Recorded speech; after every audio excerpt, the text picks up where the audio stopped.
અને અંબાજીના પ્રસાદને લઈ ફરી એકવાર નવો વિવાદ ઊભો થાય તો નવાય નહીં, કારણ કે કિરીટ પટેલે વિધાનસભામાં જ્યાં પોતાને થતા અન્યાયની તો વાત કરી જ, એની સાથે સાથે અંબાજીના પ્રસાદની પણ એમણે વાત કરી હતી.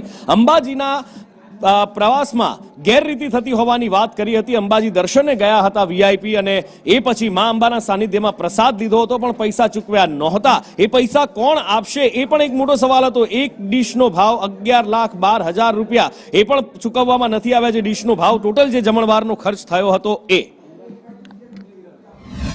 અંબાજીના દર્શન કરવા જાય, મા આદ્યશક્તિના દર્શન કરવા જાય એટલે યથાશક્તિ 5, 10 કે 500 રૂપિયા એ મંદિરને ભેટ આપતા હોય છે. પરંતુ સરકારના ધારાસભ્યો અને કેટલાક અધિકારીઓ અંબાજી ગયા તો 725 રૂપિયાની ચા અને 1700 રૂપિયાની ડીશ એમ 2 ટાઈમ ભોજનના અંદાજિત 11,25,000 રૂપિયા જેટલો ખર્ચ એ આજે પણ અંબાજી ટ્રસ્ટને ચૂકવવાનો બાકી છે. કરોડો રૂપિયાનો પ્રવાસન પાછળ ખર્ચ કરવામાં આવે છે, ત્યારે મા અંબાજીના ધામની અંદર પ્રસાદ લીધો હોય અને 11 લાખ રૂપિયા સરકાર ચૂકવતી નથી.